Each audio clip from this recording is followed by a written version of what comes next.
जो कुछ कहो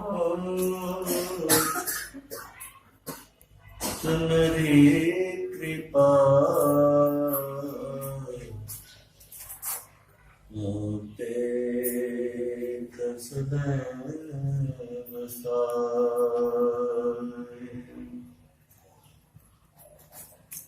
श्री सद्गुरु महाराज की जय।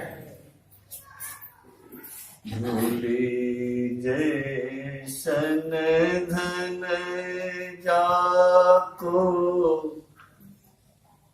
शूली सो संसार सुख भूली जैसो भाग देखो अंत कैसी यारी है। अग्नि जैसा इंद्र लोक विघ्न जैसा विधि लोक कीर्ति कलंक जैसी सिद्धि सीठ नारी है। पाप जैसी प्रभुताई सप जैसो सम्मान बड़ाई बिछुन जैसी नागिन सी नारी है। वासना न कोई बाकी ऐसी मति सदा जाकी सुंदर कहत ताही बंद नाम हमारी है। श्री सद्गुरु महाराज पूज्य गुरुजन सत्संग अनुरागी सज्जन वृंद पूज्य माताओं बहनों, हम लोग संत भगवंत के दरबार में बैठे हुए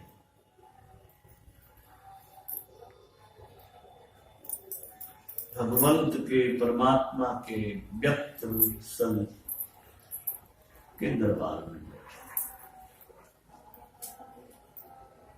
संत वे होते हैं जो असत मंडल से उठकर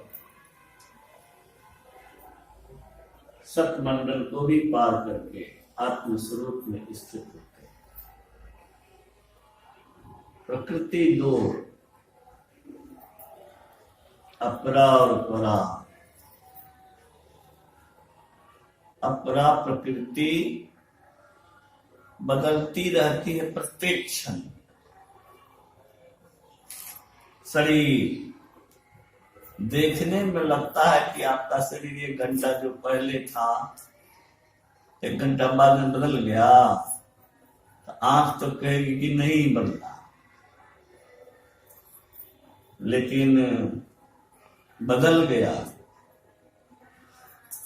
विज्ञान जानने वाले जानते हैं कि शरीर सेल से बना है। सेल परिवर्तित होता है, बनता है, बिगड़ता रहता है।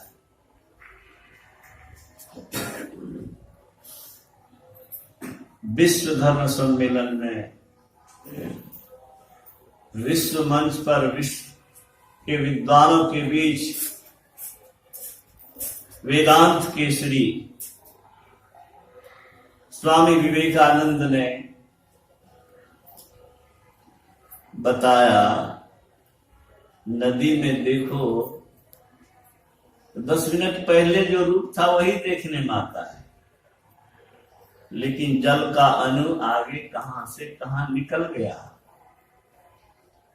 जैसे नदी में जल बह के जो आप देखे थे 10 मिनट पहले वो कितनी दूर आगे निकल गया। ऐसे ही शरीर में जो सेल है वो बदल गया है। तो क्षण क्षण परिवर्तन जिसमें हो वो जड़ प्रकृति है, अपरा प्रकृति। इसको चलाने वाली परा प्रकृति, उसका भी अत्यंत अभाव होता है। प्रलय के समय उनका अत्यंत अभाव होता है। उससे भी ऊपर उठे होते हैं समय, आत्मस्वरूप में स्थित होते हैं। अभी सुन रहे थे, शांति को जो प्राप्त कर लेते हैं संत कहलाते हैं। रोज हम लोग पाठ भी करते हैं। शांति वही प्राप्त करेंगे जो शांत जगह पर जाएंगे। शांत कैसे होंगे? शांति का स्थल कौन सा है? जहां स्थिरता है, बदलाव नहीं है, वह है आत्मस्वरूप। मैं बराबर कहा करता हूं कि उड़ते हुए एरोप्लेन पर बैठकर कोई स्थिर नहीं रह सकता है। हवाई जहाज उड़ रहा है, आप कैसे उस पर बैठ के स्थिर रहेंगे? इसी तरह से संसार से जुड़े हुए जब तक हैं तब तक शांति नहीं पा सकते। विद्यते हृदय ग्रंथिश्छिद्यन्ते सर्व संशयाः क्षीयन्ते चास्य कर्माणि तस्मिन् दृष्टे परावरे। उपनिषद काल में हमारे पूर्व के ऋषियों ने, तत्वदर्शियों ने बताया, जड़ और चेतन की ग्रंथि प्रवीण। जो जड़ और चेतन की ग्रंथि को, गांठ को खोल के जड़ को अलग और चेतन को अलग कर दिया। दूसरे शब्द में शरीर से अपने को अलग कर दिया। मन शरीर के साथ साथ अंतःकरण की इंद्रियों से भी अलग कर दिया। जो मन संसार में रमन करता है, भौतिक पदार्थ का चिंतन मनन करता है, संकल्प विकल्प करता है, इन इंद्रियों से, अंतःकरण की इंद्रियों से छूटना जड़ है। इससे छूटना कहां तक जड़? स्थूल शरीर तो जड़ है ही, सूक्ष्म शरीर भी जड़ है। कारण शरीर को भी जड़ गुरु महाराज ने बताया, महाकारण को भी जड़ बताया। चारों से अलग कर ले अपने, तब जड़ और चेतन को फुटाने वाले संत होते हैं। उसके सारे संशय मिट जाते हैं। जैसा कि परमाराध्य ने कहने की कृपा की, होता में ही संतान रही, सत्य सत्य कहा सब संत। ईश्वर है कि नहीं है, सारी शंका मिट जाएगी। वो प्रत्यक्ष की तरह सब कुछ से भूत वर्तमान ज्ञात होता रहता है। किसी प्रकार की शंका नहीं रहती। शोक मोह भय हर्ष दिवस निशी देश कालता नहीं, तुलसीदास ही रसाहीन संशय निर्मूलना जाए। शंका कहाँ मिटेगी? गोस्वामी तुलसीदास जी ने भी खुलासा किया, भक्ति करते करते अंत में भी संशय मिटेगा, भ्रम खत्म होगा, ब्रह्म का साक्षात्कार होगा, जम गम का पहुंच नहीं होगा। उस दशा का वर्णन गोस्वामी तुलसीदास जी करते हैं। रघुपति भगति करत कठिनाई, कहत सुगम करनी अपार, अपार करनी। थोड़ा सा करने से नहीं होगा, अतिशय ध्यान अभ्यास की अतिशय आवश्यकता है। ब्रह्म मुहूर्त में उठिए। बूढ़े बुजुर्ग को तो नींद कम आती है, उनको 2 घंटा बैठना चाहिए, कम से कम 2 घंटा ब्रह्म मुहूर्त में बैठना चाहिए। बुजुर्ग लोग, जवान आदमी कम बैठे तो कुछ सोचा जा सकता है कि जवानी है, नींद ज्यादा आती है। लेकिन जो इस मार्ग पर बढ़ने का आकांक्षी है, मुमुक्षु है, कल्याणकामी है, उस शांत वातावरण में चित्त को स्थिर करने में सहायता मिलती है। और अभी आप सुन रहे थे कि शंकर भगवान घूमते हैं, हम तो कहते हैं कि अदृश्य सत्ता घूमती। संत भी अपने शिष्यों की देख रेख विशेष रूप से उसमें करते हैं। तो भरी सागर भक्ति करिए।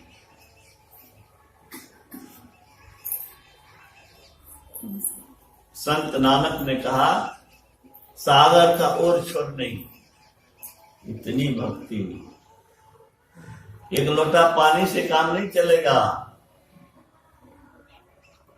थोड़ा सा जब पर बैठेंगे तो 10-20 मिनट तो मन ऐसे वैसे करता रहता है, इतनी देर तक छटपट करता रहता है, उसको मन कहाँ लगता है। अब जो चाहते हैं वो करना चाहता कहाँ है। अभ्यास अधिक से अधिक करने की आवश्यकता है। कहत सुगम करनी अपार, बहुत करना पड़ेगा। जाने सोई जेहि बनी आई, जो जेहि कला कुशलता हम सो सुलभ सदा सुखता। जो अभ्यास में निपुण हो जाएगा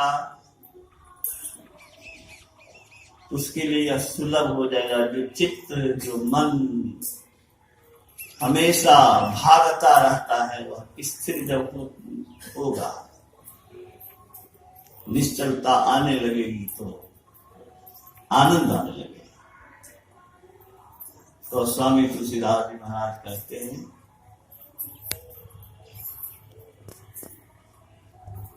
रघुपति भगति करत कठिनाई, कहत सुगम करनी अपार जाने सोई जेहि बनी आई, जो जेहि कला कुशलता सो सुलभ सदा सुखदाई। सफरी सन्मुख नल प्रवाह सुरसरी बहे गज भारी, ज्यों सरकरा मिलई सिकता मन बलते नहीं लगावे, अति रसक सूक्ष्म पिपील का बिनु प्रयास ही पाए। सकल दृश्य नि उदर मेली सो वही, निद्रा करी योगी सोई हरि पद अनुभवई, परम सुख अतिशय द्वैत योगी। शोक मोह भय हर्ष दिवस तुलसीदास, देश काल तह नाही, तुलसीदास की दशाहीन संशय निर्मूल न जान।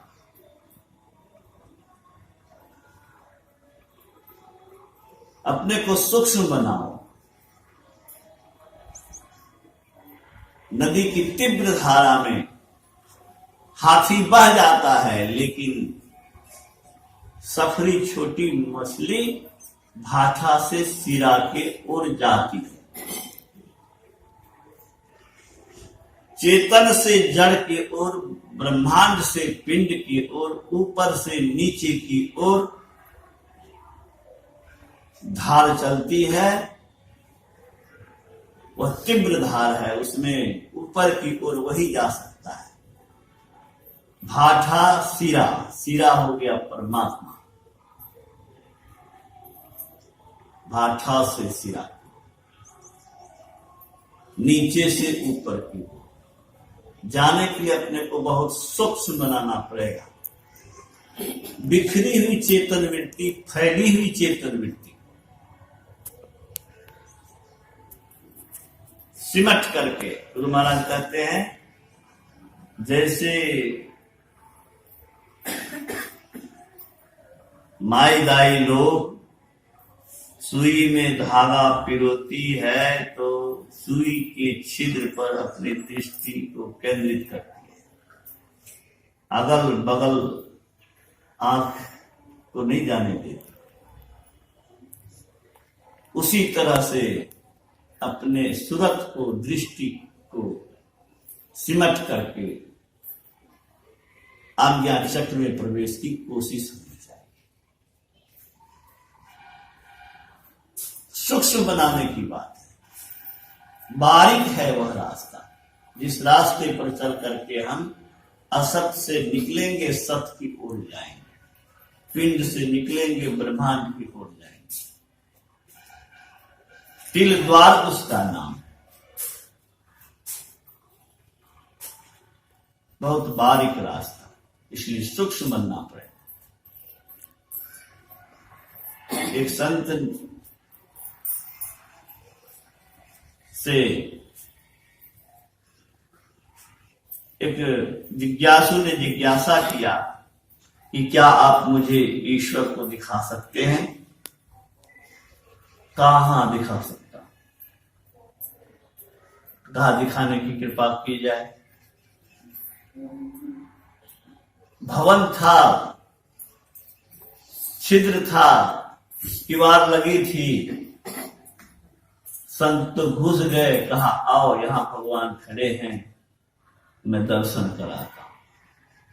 कहा आप तो छिद्र होके चले गए, हम तो जा नहीं सकते, कैसे दर्शन होगा? कहा दर्शन नहीं कर सकते हो, दर्शन वही करेगा जो बारीक होगा। तो फैली हुई चेतन वृत्ति जिसका मन एकाग्र नहीं होगा, विषय वाचिका में मतंग बन करके ये मन जब तक विचरण करेगा तब तक प्रभु का लोक बहुत दूर है। गुरु महाराज ने कहने की कृपा की, अनाज पसरा हुआ है, समेट दो, उसकी ऊंचाई बढ़ जाती है। सिमटाव से ऊर्ध्व गति, ऊर्ध्व गति से आवरण भेदन, आवरण भेदन। Thank you. जड़ मंडल में है, स्थूल मंडल में है, हम अपनी सूरत को, चेतन को जब सिमटाव करेंगे तो स्थूल मंडल में भेदन होगा और सूक्ष्म में प्रवेश करेंगे। जैसे चीनी बालू का उदाहरण गोस्वामी तुलसीदास जी ने दिया। चींटी नहीं बने, चींटी की जिब्या बड़ी छोटी होती है, चींटी स्वयं छोटी होती है, तो चीनी चुन के खा लेती है। हम आप कैसे खाएंगे? हमारी आपकी जिब्या वैसा नहीं कर पाएगी। जिब्या बड़ी लंबी चौड़ी है, बालू चीनी का मिश्रण अगर जिब्या पर दिया जाए तो क्या होगा? बालू भी चीनी के साथ पेट में चला जाएगा। चींटी की जिब्या इतनी छोटी है कि चीनी को चुन लेगी। कहने का मतलब यह है कि सूक्ष्म बनाओ। जो सूक्ष्म बनता है वे अंदर में धंसते हैं, जड़ मंडल से निकलते हैं, वही संतत्व की ओर बढ़ते हैं। जो ऐसे अभ्यासी हैं अपने अंदर में विश्व ब्रह्मांड को देखते हैं, वो नींद छोड़ करके सोए रहते हैं। गोस्वामी तुलसीदास जी कहते हैं, सकल दृश्य उदर मेरी सोई निद्रा करी। शरीर और संसार की कोई सुधि नहीं। थोड़ा सा सिमटते हैं हम लोग। गुरु महाराज ने कहा कि नमूना है जब हम तंद्रा में जाते, अधनिया जिसको कहते, अगर पुस्तक पढ़ रहे हैं तो हाथ से पुस्तक गिर जाती।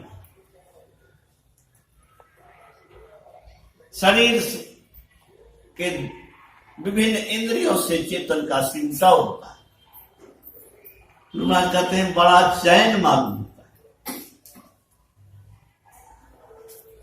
यह एक नमूना है।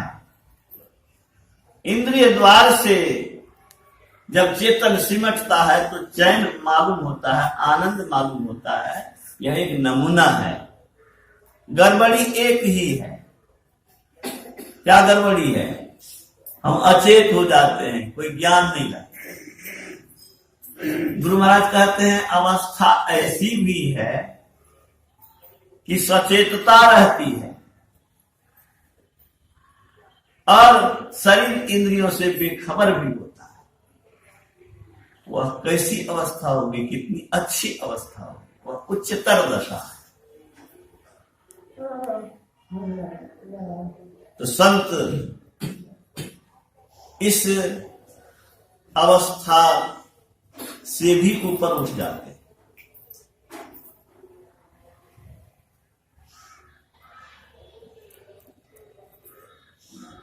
उसके निकट शोक मोह भय हर्ष दिवस निशि देश काल तह न है। जहां देश है स्थान है वहां काल है, जहां स्थान नहीं वहां काल नहीं, किसी की पहुंच नहीं। तो इस दशा को जो प्राप्त करते हैं वे संत होते हैं। बड़ा कठिन है। पृथ्वी का गुरुत्वीय क्षेत्र है। आप ढेला फेंकते हैं, पृथ्वी खींच लेती है। रॉकेट चलन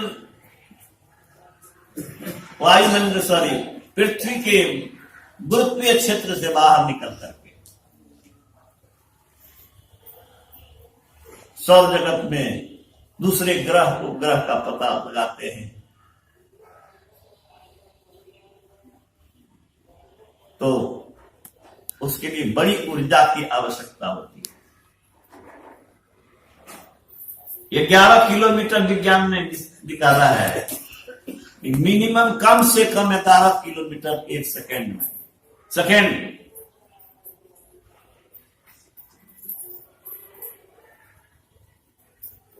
आप 100 बोलिए, वहां बोलिए, इतनी देर में कड़िया चला जाएगा रॉकेट। इतना वेग, इतनी ऊर्जा इस हम आप जो है जब तक अपने को ऊर्जावान नहीं बनाएंगे तब तक माया मंडल से, स्थूल मंडल से निकलना संभव नहीं है।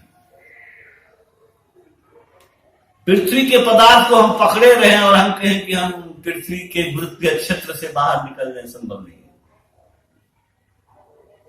हम संसार के चीज को भी पकड़े और कहें कि संसार के चीज से अलग होकर के परमात्मा के पास भी जाए, संभव है क्या? रात्रि बीते ही नहीं, हम अंधकारे में रहेंगे, सूर्य का दर्शन भी हो जाए, संभव नहीं है। कोठरी से निकलना पड़ेगा। संसार की चीजों से आसक्ति परमात्मा की ओर बढ़ने नहीं दे सकती। अगर जो लोग भी चाहते हैं कि हम ऊर्ध्व गति को पाए, उसे नीचे की चीजों की आसक्ति छोड़नी पड़ेगी। इसके लिए कठोर तपस्या की जरूरत है। उनके लिए धन धूल जैसा होता है। विचारने से पता चलता है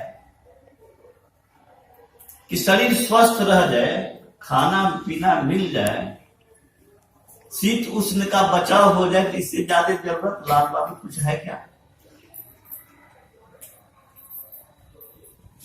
बहुत सुख सुविधा है, उससे क्या होने जाने वाला है? सॉरी, स्वामी विवेकानंद ने कहा सुख सुविधा की सामग्री जितनी बढ़ेगी उतनी परेशानी बढ़ेगी। उन्होंने यह कहा कि सुख सुविधा की सामग्री अगर एपी में बढ़ती है तो आवश्यकता जीपी में बढ़ती है। ये मैथमेटिक्स की भाषा है, एपी और जीपी, अर्थमेटिक प्रोग्रेशन और ज्योमेट्रिक प्रोग्रेशन। अर्थमेटिक प्रोग्रेशन है कि जैसे 4 है तो 4 4 8 होगा, 8 के बाद 12 होगा, 12 के बाद 16 होगा। और ज्योमेट्रिक प्रोग्रेशन क्या है? 4 गुना 4 16 हो गया, दूसरे बार हो जाएगा वो 64, अब तीसरे बार 64 में 4 से गुना कीजिए, दूसरा 56 हो जाएगा।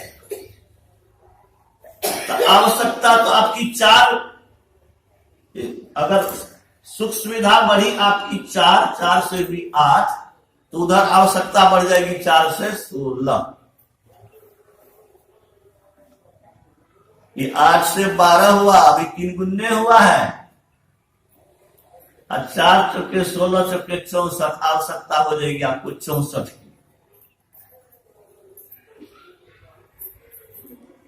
और उस आवश्यकता की पूर्ति में आप लग जाइएगा,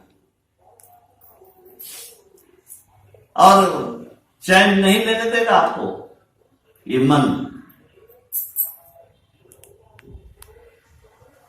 दिनकर जी ने लिखा, होकर समृद्धि सुख के अधीन मानव होता नितपह क्षीण, सत्ता किरीट मणिमय आसन करते मनुष्य का तेज हर, नर विभव हेतु ललचाता है पर वही मनुष्य को खाता है।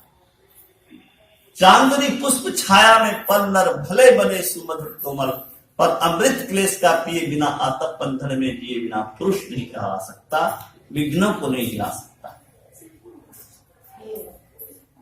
प्रासादों के कनकाब शिखर होते कबूतरों के घर, ऊंचे अट्टालिका पर किसका घर होता है? कबूतर का घर। जिसके डर से नाग विषधर भाग जाता है, वो नाग को भगाने की क्षमता रखने वाला, नाग जिससे डरता है वो क्षमता रखने वाला पक्षीराज गरुड़ भवन पर किसी के रहता है क्या? वही दिनकर जी ने लिखा, राष्ट्र कवि दिनकर जी, प्रासादों के कनकाब शिखर होते कबूतरों के घर, महलों में गरुड़ न होता है, कंचन पर कभी न सोता है, वो सोना पर नहीं सोता है, बसता है कहीं पहाड़ों में, शैलों की फटी दरारों में, पहाड़ पर रहता है। सारा आकाश अयन जिसका, विषधर भुजंग भोजन जिनका, वही राम के फणिबंध को छुड़ाते हैं। राम को नाग पास में डस दिया तो एक पक्षीराज गरुड़ आया तो उसको छुड़ाया। जो सुख सुविधा वाला घर में कबूतर के जैसा रहता है, यहां पर तुलना दिया है, महर्षि जी ने तप किया। हम लोग घर में पलंग पर मसहरी में एसी खोजते हैं, गर्मी लग रही है, ठंडी लग रही है। रामदेव स्वामी को मैं देखता हूं कि पहाड़ पर जाकर के खुले बदन एक्सरसाइज कर रहा है, बर्फ पर बैठकर। मर्दानगी तो उसने दिखाया, मर्दानगी संत लोग दिखाते हैं। खाने की पीने की परवाह नहीं है, संसारिक सुख सुविधा की परवाह नहीं। वसुधा का नेता कौन हुआ, उखंड विजेता न कौन हुआ, नवधर प्रणेता कौन हुआ, अतुलित यश प्रेता कौन हुआ, जिसने न कभी आराम किया, विघ्नों में रहकर नाम किया। हम लोग तो दिन में भी सोते हैं, सुनते हैं कि इंग्लैंड अमेरिका में अगर दिन को आप सोएंगे तो आके पूछ लेगा आपको कि कुछ हो गया क्या। कर्मठ होते हैं। गुरु महाराज ने कठोर तपस्या की, और तप से ही तेज प्राप्त हुआ, तप से ही वो शक्ति प्राप्त हुई कि स्थूल मंडल का छेदन करके, सूक्ष्म कारण मंडल को छेदन करके आत्म तत्व की ओर बढ़े। हम लोग माया मंडल में फंसे हुए हैं। मृत्यु भवन इसका नाम है, संसार का नाम है मृत्यु भवन, मृत्यु लोक। यहां जो आएगा उसको मरना पड़ेगा। यहां जो आएगा कभी हंसेगा तो कभी रोएगा।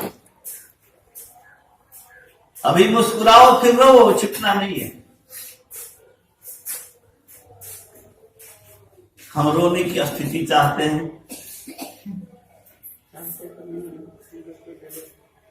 लेकिन जब कष्ट आता है तो रोते हैं। बुद्धिमान वही है जो ऐसी स्थिति को प्राप्त करने के लिए पूरी कोशिश करे कि फिर हमको रोने की स्थिति नहीं आए। कष्ट कोई नहीं चाहता, दुख कोई नहीं चाहता, अभाव कोई नहीं चाहता, परेशानी कोई नहीं चाहता, मृत्यु कोई नहीं चाहता, लेकिन वो सा होता रहता है। उस अवस्था को पाने के लिए, वैसी जगह जाने के लिए संत लोग कहते हैं स्वयं वहां गए होते हैं। तो शरीर इंद्रियों से अपने को उठा लेने वाले संत हैं, दुखों का अंत करने वाले संत हैं, शांति को प्राप्त करने वाले संत हैं, सत्य को पाकर के सत्स्वरूप होने वाले संत हैं। संत आवागमन के चक्र से मुक्त होते हैं, संत ईश्वर स्वरूप होते हैं, संत निर्विकार होते हैं। संसारिक किसी वस्तु की चाहना करना, स्वामी रामतीर्थ ने कहा, यह व्यभिचारी है, व्यभिचार है।